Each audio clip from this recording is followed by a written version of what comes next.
مولاي صل وسلم دائما أبدا على حبيبك خير الخلق كلهم مولاي صل وسلم دائما أبدا على. Assalamualaikum warahmatullahi wabarakatuh. Bismillahirrahmanirrahim. Alhamdulillahirabbil alamin. Amma ba'du. Kembali berjumpa dengan Bapak sebagai pembelajaran Al-Quran Hadis. Kali ini materi kita masih bab 2, yaitu Al-Quran Surah Al-Baqarah ayat 254. Ayatnya berbunyi, A'udzubillahi minasyaitonir rajim. Ya ayyuhalladzina amanu anfiqu mimma razaqnakum min qabli an ya'tiya yawmun la bay'un fihi wala kullatun wala syafa'ah wal kafiruna humuz zalimun. Shadaqallahul azim. Artinya, wahai orang-orang yang beriman, belanjakanlah di jalan Allah sebagian dari rizki yang telah kami berikan kepadamu sebelum datang hari yang pada hari itu tidak ada lagi jual beli dan tidak ada lagi syafaat. Dan orang-orang kafir itulah orang-orang yang zalim. Penjelasan dari ayat Al-Baqarah 254 ini, surah Al-Baqarah ayat 254 ini Allah memanggil orang-orang yang beriman untuk berinfak. Perintah berinfak menurut ayat ini merupakan hal yang harus dilakukan semua orang yang beriman, ya, sebagai bentuk ketaatan kepada Allah Subhanahu wa taala. Dalam ayat ini juga Allah memerintahkan setiap orang yang beriman untuk menyisihkan sebagian hartanya untuk berinfak. Kemudian ayat ini juga menjelaskan bahwa infak adalah keharusan, konsekuensi logis seorang yang beriman. Jadi orang yang beriman akan selalu menampilkan pribadi yang dermawan. Di dalam Al-Quran, perintah beriman selalu diiringi dengan perintah berbuat amal soleh. Amanu wa amilus solihah. Jadi beriman, amal soleh. Jadi kata beriman, perintah beriman selalu diiringi dengan perbuatan amal soleh. Antara keimanan dan perbuatan baik adalah satu kesatuan yang tidak bisa dipisahkan satu dengan lainnya. Kemudian infak dalam syariat Islam adalah ibadah yang sangat mulia karena orang berinfak telah mempedulikan orang di sekitarnya dengan menyisihkan sebagian hartanya. Kemudian Al-Quran memerintahkan orang yang beriman, ya, sebagai bukti ketaatan kepada Allah dengan melakukan infak kepada sesama manusia. Jadi dalam ayat ini, ya, kita diperintahkan, karena kita sebagai orang beriman, kita diperintahkan untuk berinfak. Ya.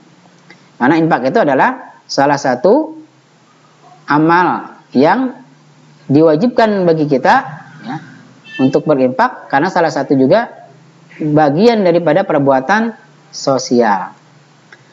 Kemudian Islam mendorong umatnya agar senantiasa bersedekah sebagai tabungan amal di hari akhir nanti.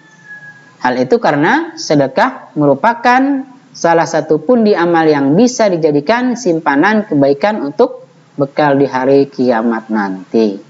Jadi selain berinfak juga bersedekah, ya, antara infak dan sedekah.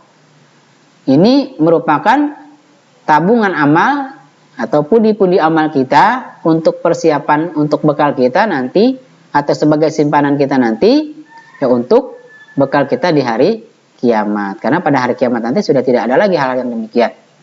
Kemudian ungkapan anfiqu mimma razaqnakum merupakan bentuk perintah untuk menginfakkan sebagian rezeki yang telah dikaruniakan Allah kepada kita. Ya. Anfiqu mimma razaqnakum, infakkanlah mimma razaqnakum dari apa-apa yang telah aku rezekikan kepada kamu, kata Allah seperti itu.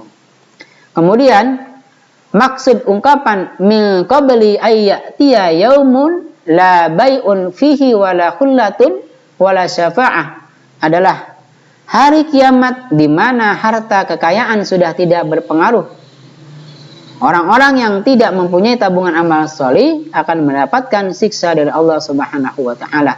Jadi, kita itu berinfak sebelum datang hari kiamat. Karena ketika nanti hari kiamat, ya, semua amal-amal, semua harta yang kita miliki itu tidak akan berpengaruh apa-apa kepada kita. Nah, yang menjadi pengaruh buat kita adalah infak kita, sedekah kita, amal baik kita. Kemudian kata wala syafa'ah atau wala syafa'atun. Dalam ayat ini mempertegas bahwa di hari kiamat tidak ada yang bisa memberi syafaat kecuali yang mendapatkan izin dari Allah Subhanahu wa Ta'ala. Ya, jadi amal-amal kita ya, itu bisa menjadi salah satu syafaat kebaikan ya buat kita nanti di akhirat kelak setelah kita mendapatkan izin dari Allah Subhanahu wa Ta'ala. Sedangkan kata wal kafiruna humudz zalimun menjelaskan bahwa orang kafir mereka digolongkan sebagai orang yang zalim. Mereka itu zalim karena dinilai tidak menempatkan suatu hak pada tempatnya.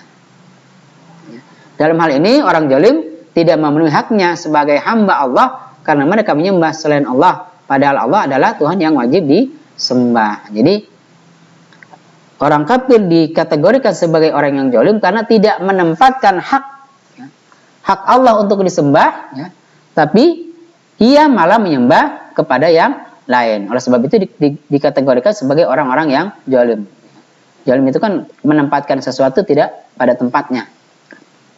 Demikian wallahu a'lam bishawab penjelasan dari surah Al-Baqarah ayat 254. Sekali lagi Bapak berharap kalian semoga bisa memahami apa yang telah Bapak sampaikan dan semoga apa yang telah Bapak sampaikan ini dapat bermanfaat khususnya buat pribadi Bapak dan juga kepada kalian semua. Untuk tugas di rumah ini tolong nanti ditulis arti dari potongan-potongan ayat berikut ini dari surah Al-Baqarah ayat 254 ini. Yang pertama ya ayyuhalladzina amanu itu artinya apa? Kemudian anfiqu mimma razaqnakum artinya apa? Kemudian min qablu ayyatiya yaumun artinya apa? Kemudian la bai'un fih itu artinya apa? Wala hulatun wala syafa'atun apa artinya? Kemudian wal kafiruna humudz zalimun. Jadi potongan-potongan ayat ini silakan kamu terjemahkan ke dalam bahasa Indonesia. Kemudian nanti silakan dikumpulkan ke sekolah. Demikian, kurang lebihnya mohon maaf. Assalamualaikum warahmatullahi wabarakatuh. Innallaha wa malaikatahu yusholluna 'alan